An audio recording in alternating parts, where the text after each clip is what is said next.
Hello students. तो आज के इस वीडियो में एक और पोएम को डिस्कस करेंगे, द ह्यूमन एब्स्ट्रैक्ट।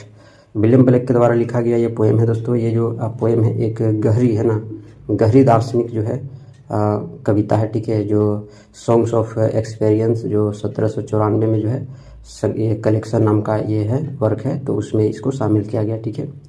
यह जो पोएम है दोस्तों मानव स्वभाव में जो छिपे हुए जो पाखंड होते हैं ना, स्वार्थ, धोखा और पाप, उसको ये खुलासा करती है, ठीक है।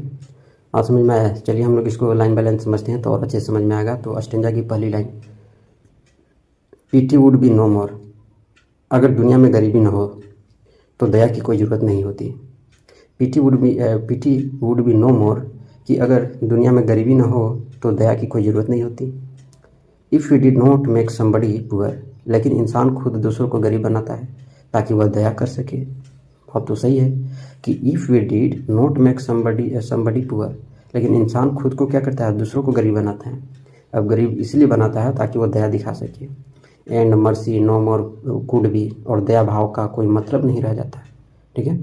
तो दया भाव का फिर क्या रह जाता है, कोई मतलब नहीं रह जाता। If all were as happy as we, कि अगर सभी लोग हमारे जितने खुश होते, तो सभी लोग अगर हमारे जितने ही खुशी रहते तो इस दुनिया में न तो कोई गरीबी नाम की चीज़ होती और न ही कोई दया नाम की चीज़ होती। तो गरीबी जो है ये दुनिया गरीबी बनाती है ताकि दया दिखा सके, ठीक है। तो इंसान खुद जो है दूसरों को बनाता है गरीब ताकि दया दिखा सके। अगर ये चीज़ें नहीं होगी, तो दया ना होगी और न ही कोई गरीबी नाम की चीज़ होगी। तो अगर सभी लोग है ना, अगर सभी लोग हमारे जितने खुश होते तो न तो गरीबी नाम की चीज़ होती, न ही दया नाम की चीज़ होती। पोएट यहाँ पर जो है दया और करुणा जैसी जो भावनाएं हैं केवल तभी मौजूद होती है जब समाज में असमानता हो, ठीक है। अगर सभी खुश और समृद्ध हो तो दया की कोई आवश्यकता ही नहीं है, ठीक है। नेक्स्ट स्टेंजा समझते हैं कि and mutual fear brings peace. लोग एक दूसरे से डरते हैं इसलिए शांति बनी रहती है, ठीक है। लोग एक दूसरे से लड़ते हैं इसलिए क्या रहती है, शांति बनी रहती है। Till the selfish loves increase, लेकिन जब स्वार्थ बढ़ता है तो ये संतुलन टूटता है। देन क्रूलिटी नाइट्स अ स्नेयर, तब क्रूरता अपना जाल बूंदती है, ठीक है। देन बल्कि भय और स्वार्थ से बनी होती है, ठीक है। जैसे ही लालच बढ़ता है क्रूरता उसे है ना भुनाने लगती है। बात समझ में आए। नेक्स्ट स्टेंजा है कि he sits down with holy fears, कि वह धार्मिक है ना, यानी वो जो क्रूर व्यक्ति है वो धर्म का सिर्फ दिखावा करता है। And waters the ground with tears, और मगर अंदर से वह अपनी ज़मीन आंसू से सींचता है, मतलब नकली सहानुभूति को प्रकट करता है। And waters the ground with tears, ठीक है। Then humility takes its root, और नम्रता जो है जड़ पकड़ लेती है। अंडरनेथ हिज फूट, लेकिन यह भी दिखावटी है क्योंकि वह खुद को ऊंचा समझता है। अंडरनेथ हिज फूट, क्योंकि वह खुद को क्या समझता है, ऊंचा समझता है। दोस्तों ये जो स्टेंजा है, स्टेंजा 3, इसमें क्या है, इसमें नम्रता, आंसू और धार्मिकता भी जब स्वार्थ से भरी हो तो वह असली नहीं रहती बल्कि क्रूरता के नीचे कुचली जाती है। बात समझ में आया। नेक्स्ट जो स्टेंजा उसका मतलब समझते हैं कि soon spreads the dismal shade, फिर एक अंधेरा साया फैलता है, ठीक है। Oh of mystery over his head, कि जो रहस्य और छल का होता है। तो फिर एक अंधेरा साया फैलाता है जो रहस्य और छल का होता है। And the caterpillar and fly, और उसमें कीड़े और मक्खियाँ क्या होती हैं, पलने लगती हैं। फीड ऑन द मिस्ट्री, जो इस छल और रहस्य से पोषित होते हैं। मतलब ये जो पूरा वातावरण है वो भ्रम, छल और मानसिक पाप से क्या है, भर जाता है, जिसमें छोटे छोटे कीड़े मकोड़े पनपते हैं और छोटे पाप उसमें पलते हैं, ठीक है। Next stanza, and it bears the fruit of deceit, फिर ये पेड़ धोखे का फल देता है। ये जो पेड़ जो उगता है ना वो फिर क्या देगा, धोखे का ही फल देगा। Ruddy and sweet to eat, जो बाहर से लाल और मीठा दिखता है।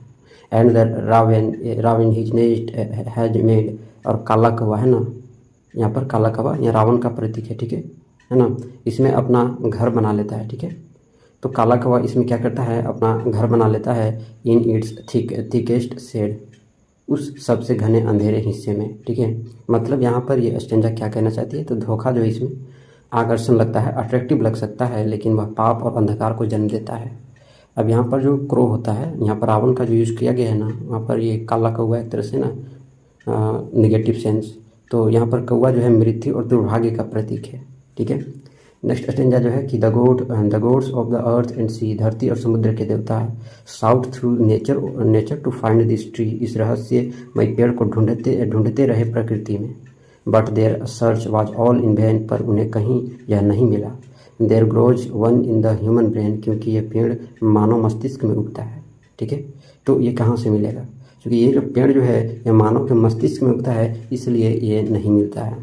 ये जो स्टेंजा है दोस्तों, ये इसमें स्वार्थ, क्रूरता, छल और पाखंड का पेड़ कहीं बाहर नहीं मिलेगा, बल्कि इंसान के मन में, उसके ब्रेन में जो पनपा है ना, तो उसमें मिलेगी। ठीक है, बाहर नहीं मिलेगा ये। ठीक है, बात समझ में आ गया? इसका अगर मुख्य थीम देखा जाए तो मानव स्वभाव। ठीक है, ये सभी सेल्फलेसनेस ये सभी बनते हैं। इसमें सिंबल जब जो यूज हुआ है, इस पोएम में ट्री है, फ्रूट ऑफ डिसीट है ना, धोखे, जो मीठा लगता है लेकिन अंदर से जहरीला होता है। ठीक है, फिर इसमें रावण जो है, इसमें डेथ का संकेत है, डार्क का संकेत है, डिस्ट्रॉय का संकेत है रावण। मिस्ट्री इसमें जो है, तो इसमें छुपे हुए पाप, मानसिक भ्रम इसमें सिंबल है। ठीक है, बात समझ में आए? तो इसमें जो विलियम ब्लेक है, इस कविता में कहते हैं कि इंसान जिन नैतिक गुणों को, जैसे नैतिक गुण समझते हो ना, दया होती है, करुणा, नम्रता, जो ये सब की जो दिखावा करती है ना, वे असल में उसी सामाजिक असमानता और स्वार्थ की देन है जिसे वह खुद पैदा करता है। असली बुराई बाहर नहीं, हमारे दिमाग में बसती है। ठीक है, तो ये जो है मैंने इसको समझाने का प्रयास किया है। आई होप आपको समझ में आया होगा। मिलते हैं हम लोग नेक्स्ट वीडियो में।